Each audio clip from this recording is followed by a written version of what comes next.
Excelente tarde para todos mis hermanos en Cristo, especialmente un saludo a la comunidad latina que peregrina en Atlanta, en Catedral Misión Cristo Rey.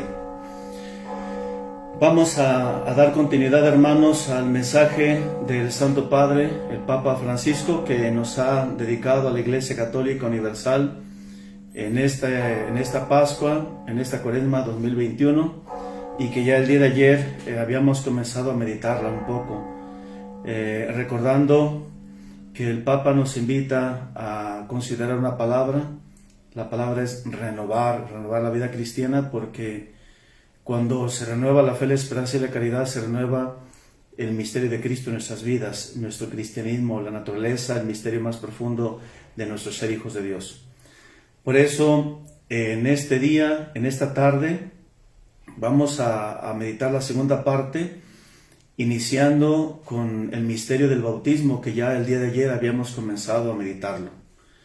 No sin antes, obviamente, que vamos a recordar el texto que el Santo Padre ha propuesto, Mateo 20:18, en esta subida que Jesús hace a su ciudad que tanto ama, por la que llora por ella, Jerusalén.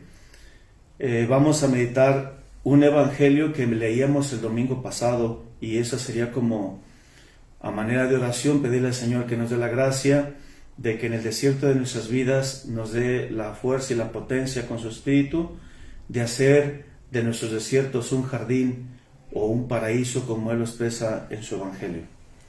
Del Evangelio según San Marcos, capítulo 1, versículo 12 y 13. Dice el texto sagrado: a continuación, el Espíritu lo empujó al desierto y permaneció allí 40 días, siendo tentado por Satanás. Estaba entre los animales del campo y los ángeles le servían. Palabra del Señor. Gloria a ti, Señor Jesús. Lo primero, hermanos, recordar que en esta subida que Jesús hace al pie de la letra, el texto que el Santo Padre ha elegido es: mirad, estamos subiendo a Jerusalén. Recordar que Jerusalén está asentada, y me refiero a la ciudad antigua, la ciudad que conoció el Señor, no la ciudad actualmente, porque ha crecido muchísimo en Tierra Santa, en Israel.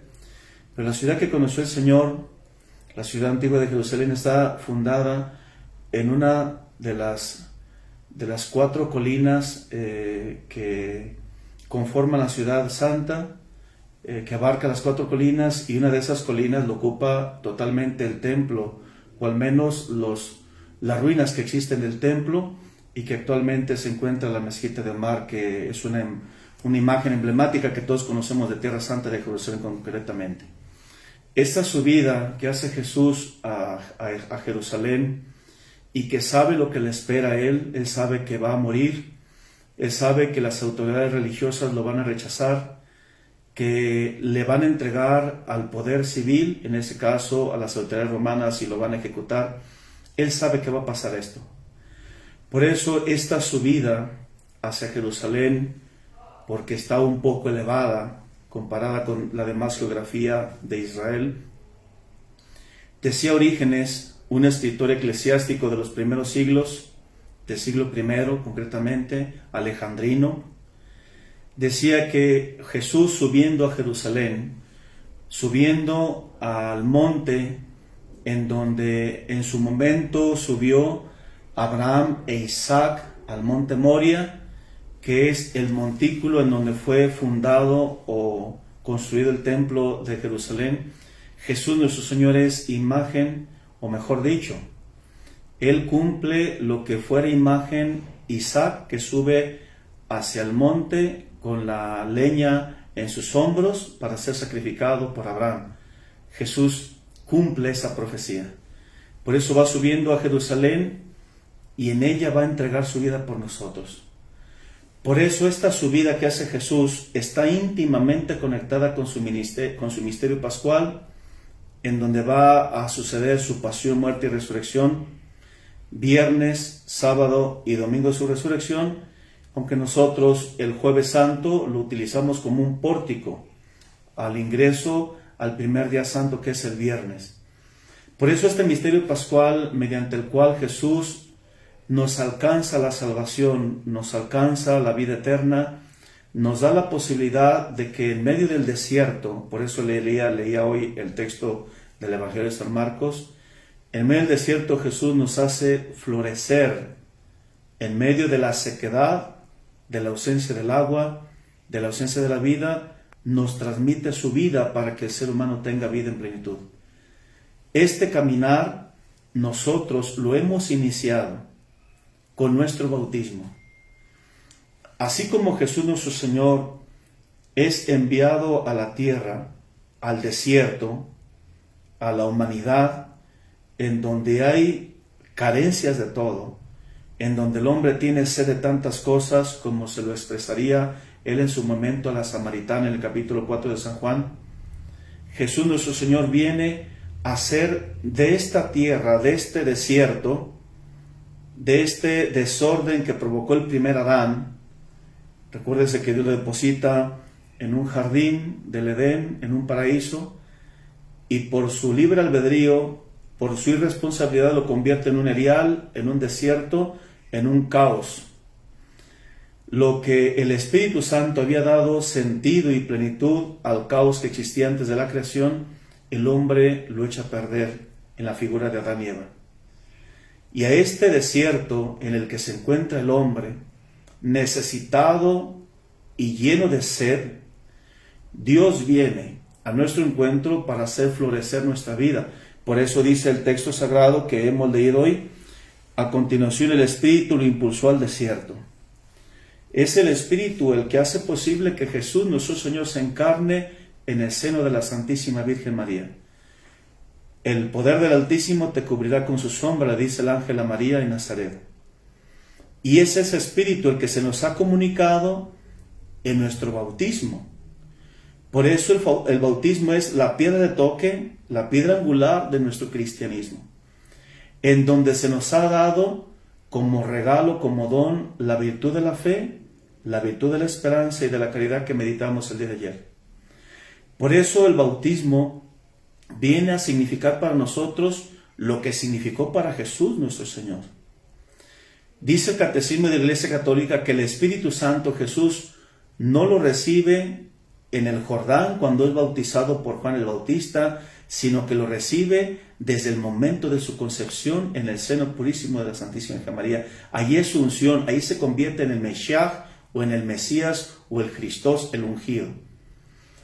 Es en el río del Jordán en donde se va a manifestar lo que Jesús ya ha recibido en plenitud como hombre encarnado en el seno de María, para ser el que va a llevar a cabo la restauración, o dicho de una forma muy apostólica, como le dice el Papa Francisco, va a renovar al mundo.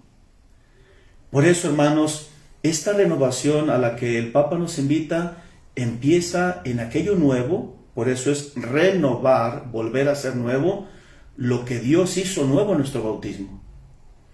Utilizando una imagen que San Pablo va a comentar, si no me equivoco, en la carta a los Gálatas, revístanse de Cristo, dice San Pablo. Pablo tiene en su mente aquella túnica blanca, limpia, que recibía el recién bautizado salido de la piscina bautismal. Esa vestidura blanca significaba, suponía, simbolizaba una vida nueva, diferente, una vida distinta a la que se había llevado antes de entrar a esa piscina, una vida de pecado, desorden y de paganismo, o entregado a las pasiones, va a decir San Pablo. Por eso esta renovación es volver a la fuente de nuestra dignidad, hijos de Dios, que es nuestro bautismo. El Papa Benedicto XVI, de feliz memoria, sus primeros discursos como sucesor de Pedro, decía de esto: es necesario volver a renovar nuestra condición de hijos de Dios. Los que vamos a tener la oportunidad, primeramente Dios, de celebrar la vigilia pascual, si ustedes ponen mucha atención en las oraciones que hace el sacerdote, después de cada lectura y después de cada salmo, estas 7 del Antiguo Testamento y 2 del Nuevo, que son 9 lecturas con sus salmos, siempre la oración hace indicación, hace pie hace referencia a nuestra condición de hijos de Dios que nos ha dado nuestro bautismo.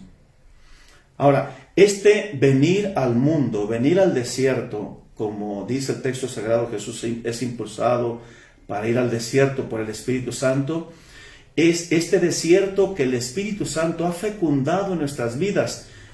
He dicho de otras formas y que el Santo Padre va a comentar en el mensaje que Él propone a toda la iglesia, es el agua viva que le ha prometido a la samaritana, una mujer que aunque vaya cada rato al pozo a tomar agua, vuelve a tener sed, vuelve a tener una insaciedad en su vida, y que solamente el Espíritu de Dios, que nos va a comunicar el bautismo, nos puede satisfacer plenamente. Ahora, este sumergirse, porque recuérdense que bautismo, baptisme en griego significa sumergirse, es esa decisión de Jesús, esa kenosis, va a decir San Pablo, como también ayer lo comentaba, ese vaciarse de sus privilegios divinos, vaciarse de sus prerrogativas divinas, como decía San Pablo en la carta a los Corintios, es la misma actitud, hermanos, que debemos tomar nosotros al entrar a esta renovación. Vaciarnos de nosotros mismos, de nuestros intereses, de nuestra autosuficiencia, de nuestro orgullo, de nuestra vanagloria, de nuestro narcisismo, y entrar en la nada de nosotros para entrar sumergidos en el misterio de Dios. ¿Qué significa esto, hermanos? Renunciar a lo que en una ocasión me compartía un buen sacerdote que hacía su tesis de licenciatura en dogma en la Universidad Pontificia de México sobre el tema del pecado original, renunciar a querer ser omnipotentes.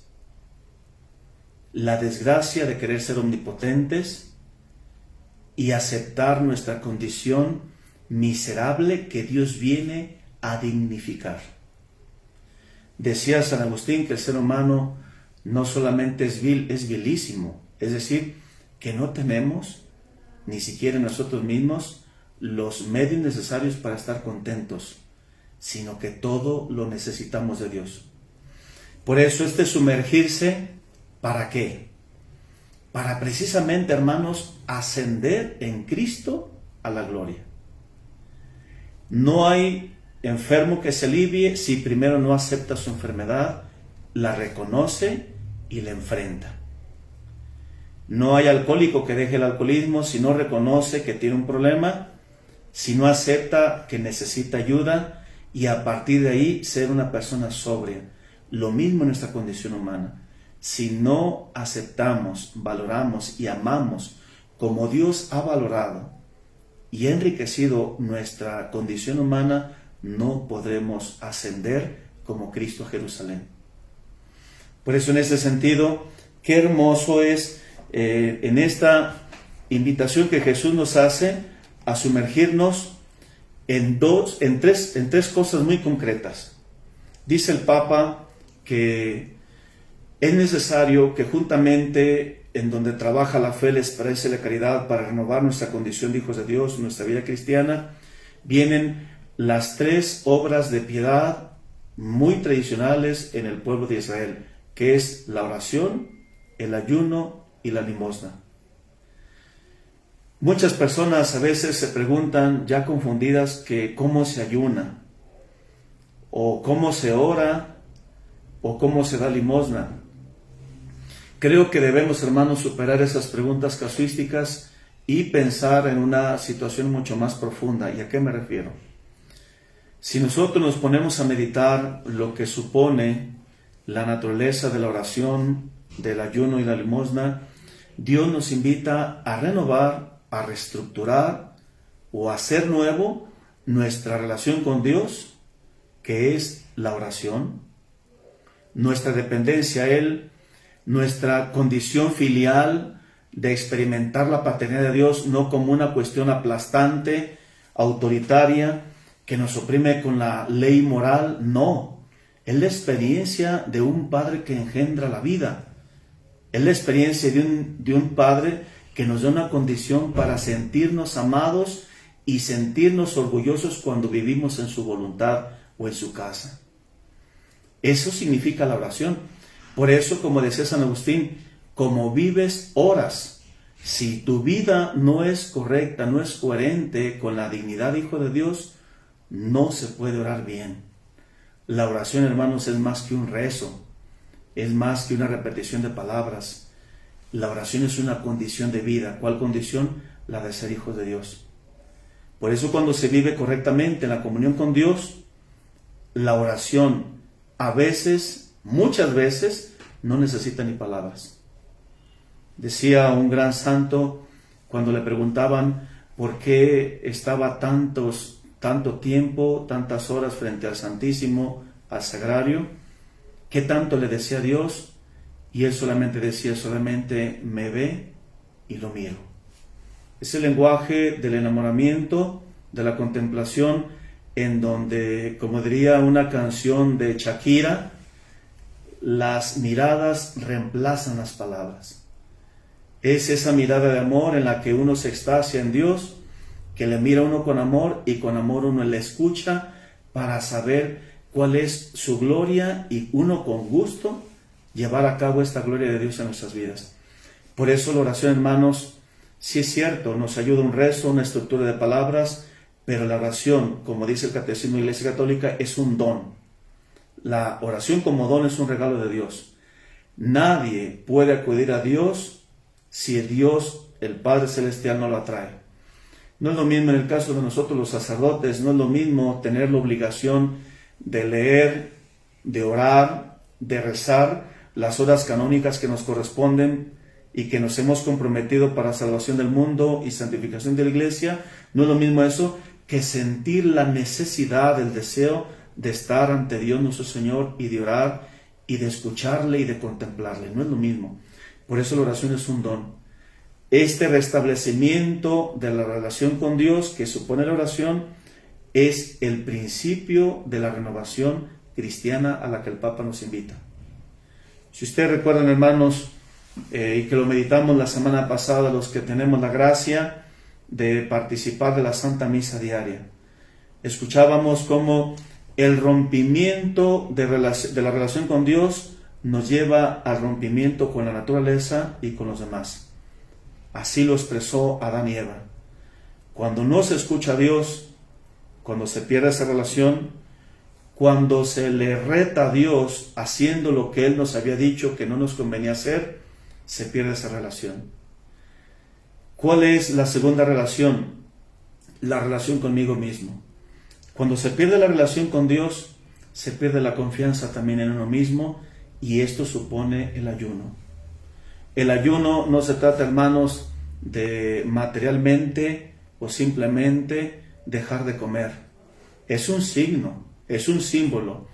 El que yo domine la necesidad muy fundamental, muy natural del hambre, es un signo de que yo voy a dominar las pasiones que nacen desde mí y que pueden perjudicar al otro.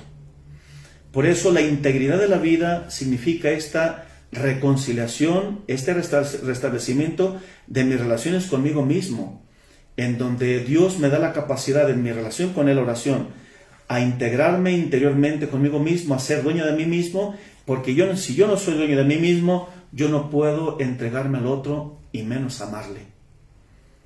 Si yo soy un don para el otro, que eso se supone el amor, debo ser dueño de mí mismo. Si no soy dueño de mí mismo, no puedo entregarme al otro, ni puedo ofrecerle al otro mi vida. Por eso el ayuno es un signo de relación conmigo mismo.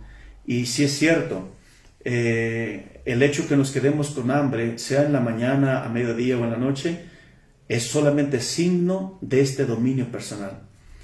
Recuerdo una anécdota que en una ocasión un sacerdote amigo, que era mi vicario, una mujer había hecho una penitencia muy dura, había dejado de comer pan que tanto le gustaba, el mentado pan blanco aquí, o virote o bolillo, como se diga en diferentes lugares, pero andaba muy enojada, muy molesta, porque tenía ganas y no podía comérselo. Y entonces, por andar molesta, era malacarienta o tenía actitudes groseras con sus hermanas, y le dijo el padre: mejor cómete toda una canasta de panes, pero no andes así. Por eso el signo supone la realidad, el símbolo supone el simbolizado. ¿Cuál es la tercera relación a la que nos invita a restaurar el Papa? La limosna, es decir, la relación con los demás. Por eso, esta relación con Dios, conmigo mismo y con los demás, es el núcleo, hermanos, de nuestro comportamiento moral, que está íntimamente relacionado con Dios, conmigo mismo, con los demás y con la naturaleza. Por eso estas tres obras de piedad que el pueblo de Dios, el pueblo de Israel practicaba de forma muy frecuente: ayunar, orar. El pueblo de Israel es un pueblo que sabe orar, ora muchas veces al día y sabe orar con su cuerpo. Por eso el movimiento que ellos hacen frente al muro de Jerusalén, oran con su cuerpo, y es un pueblo que también sabe que la limosna cubre multitud de pecados, como dice la Sagrada Escritura. Esas tres relaciones, cuando se llevan al frente en la relación con Dios, con los demás y con nosotros mismos, hermanos, produce un cristianismo alegre, satisfecho y contento. Un cristianismo que no es del templo para adentro, un cristianismo que no es de la casa hacia adentro, un cristianismo que se proyecta a la sociedad. Por eso estas tres relaciones que el Papa nos invita a restaurar supone ese inicio de renovación espiritual a la que nos está llamado esta Cuaresma, y que Dios nos ha dado su nuevo en el bautismo. Hay algunas otras consideraciones que el Papa nos ha comentado en el mensaje de Cuaresma, y que vienen como a llenar, a suplir o a darle toda una integridad al mensaje que hemos escuchado. Lo primero, obviamente, ir al desierto, renovar la vida cristiana a través de las tres virtudes teologales: fe, esperanza y caridad, a través de nuestro bautismo, que es lo que Dios nos ha dado como nuevo y hay que renovarlo mediante las obras penitenciales o las obras de piedad, como el ayuno, la oración y la limosna. Pero, ¿cómo empezar esto? La primera afirmación que el Papa Francisco dice es: la fe nos llama a acoger la verdad y a ser testigos ante Dios y ante nuestros hermanos y hermanas. ¿Por qué? Porque recuerden, hermanos, que la fe tiene una relación intrínsecamente a la verdad. Yo les había comentado el día de ayer que hay personas que se equivocan cuando dicen que la fe es ciega. No, la fe no es ciega, señores. La fe es una luz intensísima en la inteligencia que nos ayuda a descubrir nuestra mentira y la verdad de Dios. Y que en la humildad yo acepto que he estado mal, yo me perdono porque me he equivocado, porque cabe mencionar que cuando las personas se equivocan puede venir una tentación de Satanás y decirte soberbiamente, confrontarte: no que eras muy listo, no que eras muy entregado, y te puede esas tentaciones que se dan a nivel de pensamiento por parte del demonio a darte para atrás y autocastigarte, o peor, autocondenarte. Por eso la fe se acepta con humildad, porque nos comunica la verdad. ¿Cuál es esa verdad? ¿Quién soy yo y quién es Dios? Por eso cuando pensamos que cuando nos acercamos a Dios es a quien Dios le hacemos un favor, nos equivocamos, hermanos. A Dios no le hacemos ningún favor. Lo digo con mucho respeto y ternura: Dios no nos necesita, hermanos. ¿Para qué nos necesita? Es el amor que se desborda y que viene a nuestro encuentro. Permítanme ponerles un ejemplo de la vida matrimonial. Cuando uno hace una presentación matrimonial como sacerdote de algún feligrés que se vaya a casar, y uno le pregunta: ¿por qué te vas a casar? Pobres muchachos aquellos que digan: para que me haga feliz. No se mendiga el amor se expande, tiene una fuerza por naturaleza expansiva. Dios nos busca no porque nos necesite, sino porque sabe que lo necesitamos, y su amor se desborda tanto como pareciera que lo dijera de forma muy soberbia un muchacho que se le pregunta: ¿por qué te vas a casar? Imagínense que el muchacho respondiera: porque soy tan feliz en mi vida de soltero que quiero compartirla con una compañera. les aseguro que ha sido una persona rarísima quien ha dicho esto. No es yo quien vengo mendigando o pidiendo el amor, el cariño de ella. Yo soy quien se lo quiero dar. De tal forma que si ella lo rechaza, ella no lo quiere, yo no me siento mal. Porque yo estoy lleno, yo estoy pleno, yo estoy completo. Por eso Dios se ha acercado a nosotros y en su plenitud nos regala la fe y nos enseña qué es la verdad, qué es lo real, qué es lo que realmente vale la pena.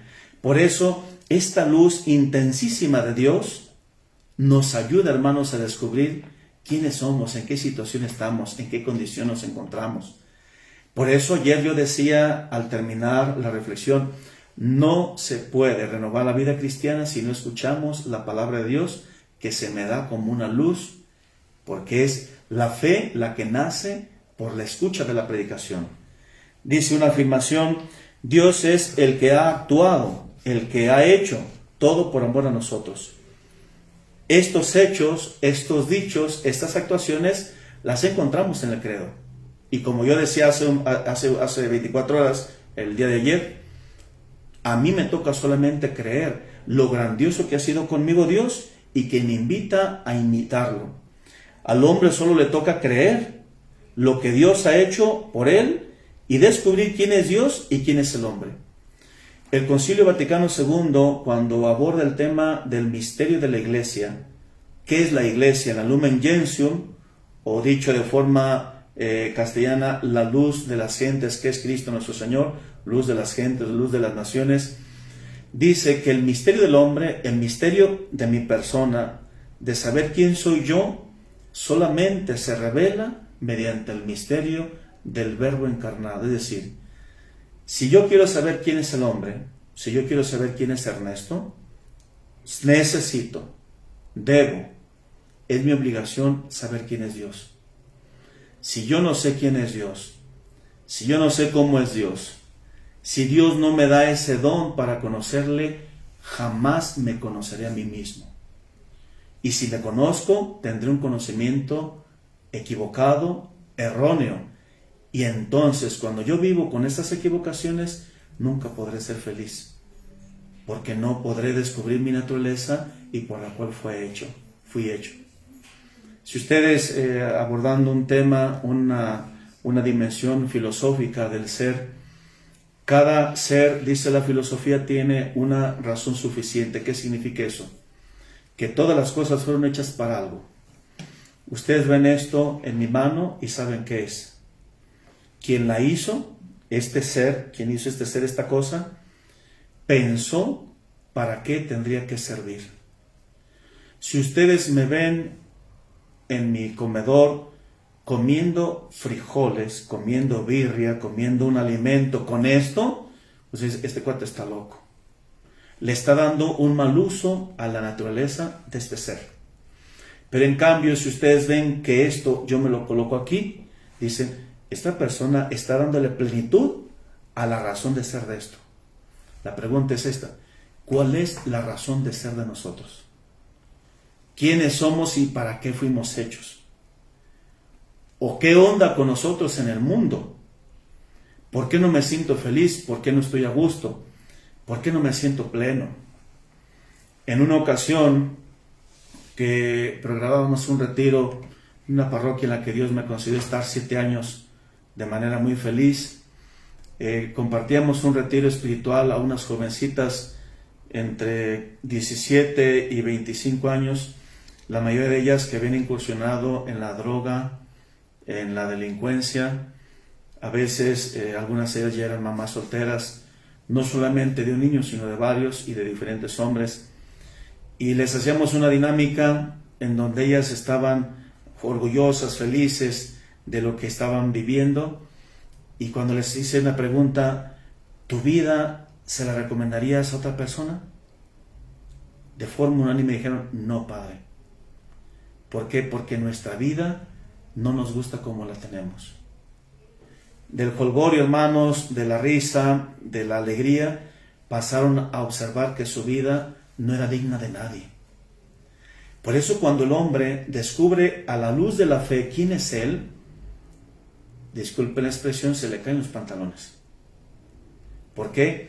Porque cuando Dios nos concede el encuentro de Él con nosotros, porque han de saber que es Él el que se encuentra con nosotros, no nosotros con Él. No se trata de que nosotros nos buscamos, Él es el que nos ha buscado. Cuando Dios nos encuentra, suceden dos cosas, y tomo como referencia la literatura del padre von Balthasar, un gran teólogo. Cuando Dios nos encuentra, nos damos cuenta de dos cosas. Por eso nos da vergüenza. Por eso dice que se nos caen los pantalones.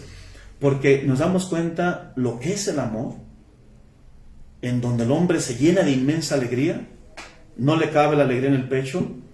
Y lo segundo, descubre que él nunca ha amado, que ha sido un perfecto egoísta y que por eso le da vergüenza el misterio inmenso de Dios.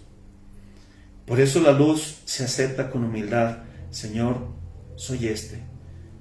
Ustedes pueden meditar este tema, estas ideas, analizando todos los encuentros que Dios ha tenido con el hombre en el mundo. ¿Qué le pasa a Moisés cuando Dios se le revela en la zarza ardiendo? Él se tiene que quitar las sandalias porque el terreno que pisa es sagrado.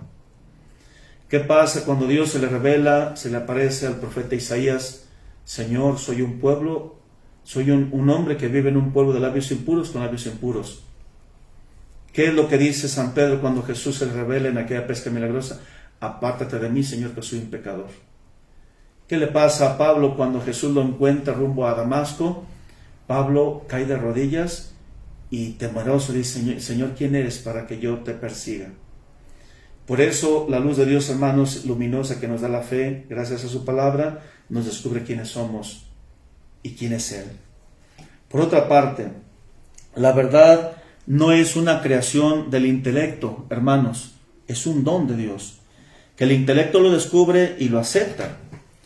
San Agustín, cuando empezó a descubrir la verdad en Cristo, ustedes recuérdense que él era un hombre muy inteligente, que andaba buscando la verdad con los maniqueos, en los placeres de la carne, en las hermosuras del derecho romano. Andaba buscando la verdad y no la encontraba, porque Dios fue quien lo encontró a él, lo tocó. Y cuando empezó a dar cambios de vida, en donde los amigos de la diversión, los amigos de la filosofía, ven un Agustín ya lleno de plenitud, lleno de satisfacción con él mismo, con una mirada diferente, dicen, Agustín, ¿cómo me gustaría encontrar lo que tú encontraste? Y Agustín dice, no puedes encontrar lo que yo encontré, más bien Él te encontrará a ti, porque la verdad es una persona, es Jesucristo. Por eso, en ese sentido, hermanos, la verdad de Jesucristo, nuestro Señor, nos ayuda a descubrir quiénes somos, gracias a la fe. Por otra parte, el ayuno nos ayuda, hermanos, a descubrir el don de Dios y nuestra condición criatural. Gracias a estas ideas que el Papa nos comparte, quise escoger el Evangelio del domingo pasado. Nuestra vida es un desierto. Quiero citar un gran antropólogo de una literatura muy interesante que al leer los Evangelios se convirtió al cristianismo católico, René de Girard. René de Girard comenta que la humanidad, el ser humano cuando nace, lo único que sabe es desear. Y desea todo lo que le pongan enfrente.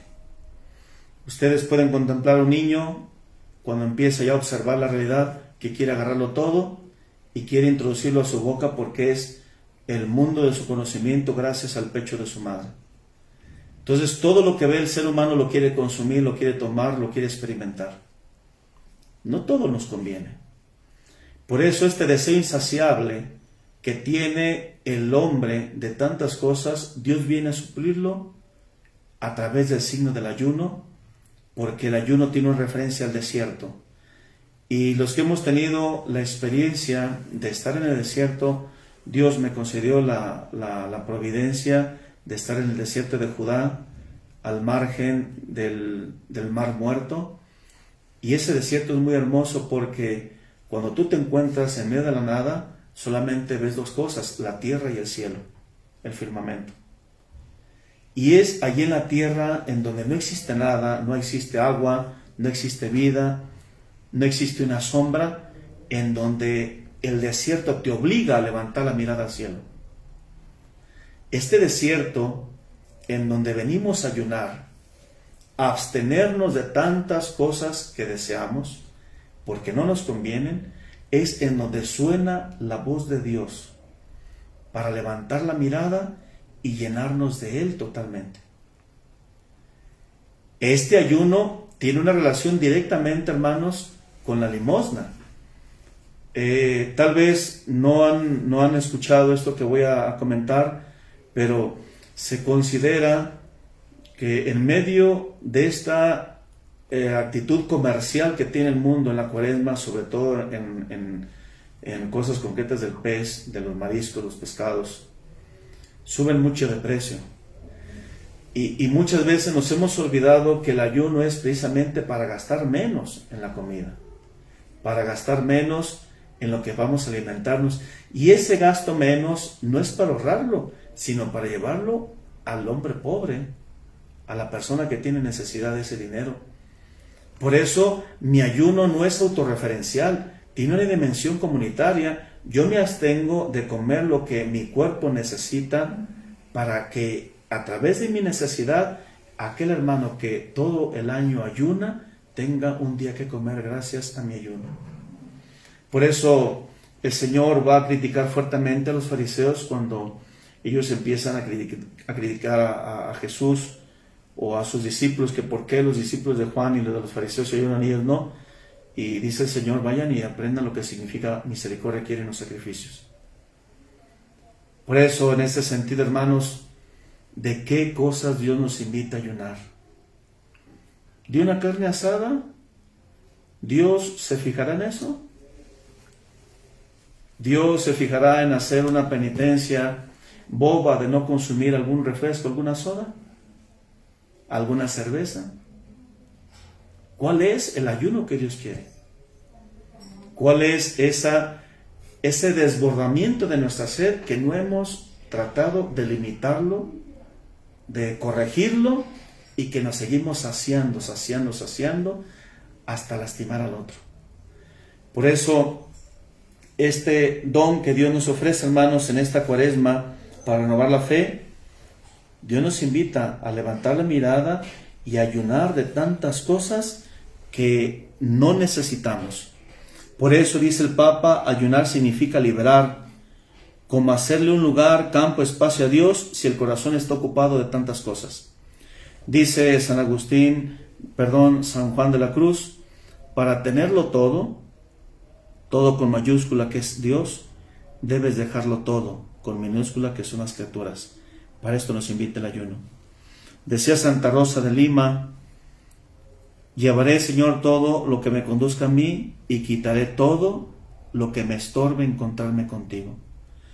Por eso, hermanos, el ayuno no es andar con la cara triste como los hipócritas que piensan que con la cara desfigurada o despeinados piensan agradar a Dios. No, el ayuno tiene una relación directamente con el otro.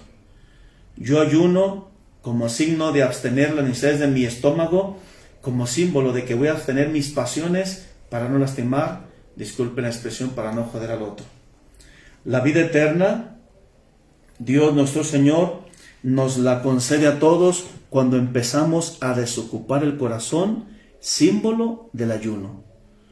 Dice San Juan en su capítulo 14, versículo 23, Dios desea poner su morada en nosotros, vivir en nosotros. Pero si el corazón está ocupado, Dios no puede volverlo a ocupar. Imagínense en una reservación en un hotel, cuando una habitación está ocupada, el recepcionista no puede delegar esa habitación a otra persona. Por eso Dios nuestro Señor nos concede este camino de renovación para que, purificando el corazón, podamos hacerle un lugar a Dios y pueda habitar en nosotros. Decía el Papa Benedicto XVI en una de las Cuaresmas que él le tocó darnos estos mensajes tan hermosos de Cuaresma, decía, hay que ir al desierto del corazón, ahí descubrir qué es lo que nos sobra y qué es lo que nos falta. Y obviamente siempre tendrá una referencia, lo que nos sobra es egoísmo, es narcisismo, es autosuficiencia, es intereses personales, y que lo que nos falta es darle un lugar a Dios y un lugar al hermano que nos necesita. Por eso, hermanos, la esperanza que nos ayuda a descubrir en Dios nuestro Señor, en aquel que sacia nuestra sed de eternidad. Dios quiere saciar esta sed como se lo prometió a la samaritana, y lo decía hace un momento, con su palabra, con su persona. Si nosotros abrimos el corazón a su palabra, nos sumergimos en el misterio de nuestro bautismo y tratamos de vivir las obras de penitencia y de piedad que el pueblo de Dios trataba y siempre cumplía: el ayuno, la oración y la limosna. En este marco de referencia que el Papa nos ha invitado, reconciliarnos con Dios, o dicho de una manera mucho más hermosa, Dios es el que se ha reconciliado con nosotros, como si Él fuera el culpable, como si Él fuera el que nos ofendió. Dios es el que toma la iniciativa. Que esta Cuaresma, hermanos, nos dé la gracia, Dios, de volver a nuestra fuente, al principio, a donde empezó el amor por nosotros. Y si quisiera terminar esta reflexión recordando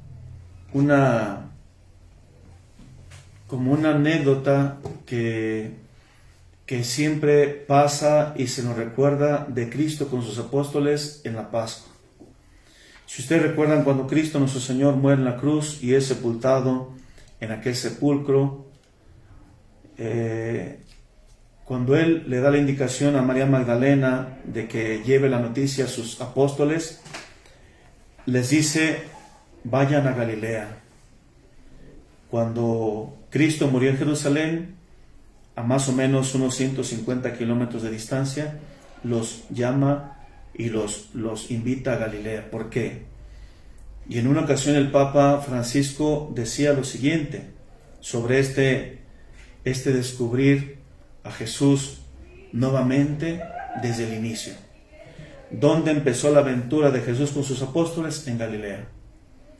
Por eso es una invitación a ir a la fuente de nuestro ser como cristianos, que es el bautismo.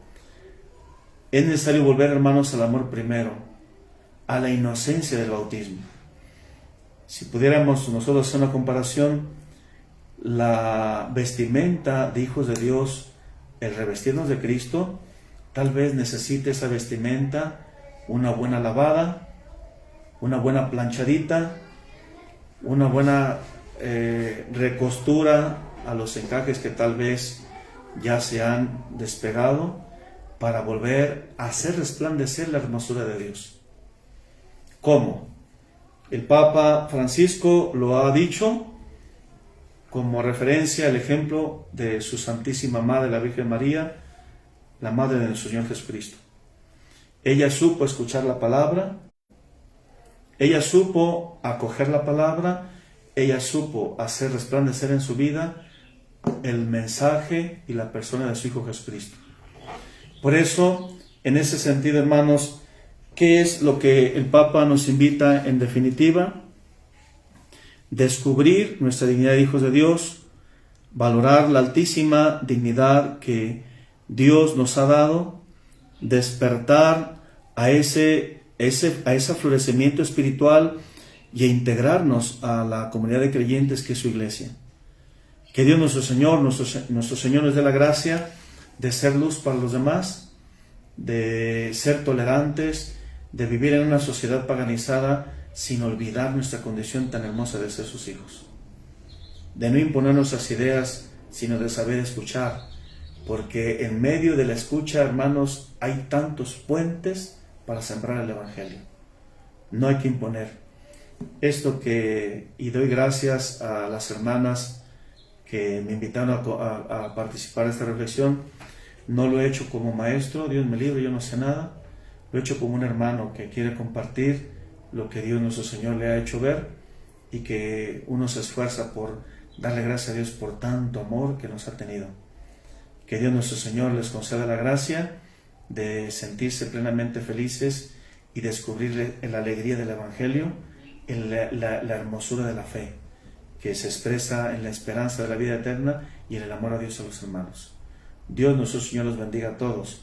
Vamos a dejar si hay alguna pregunta, si no terminamos con una oración y encomendándonos a Dios nuestro Señor.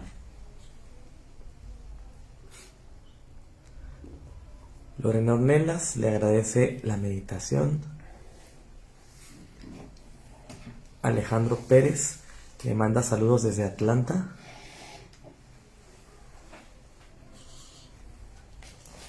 Ana Estela Enguíez envía saludos.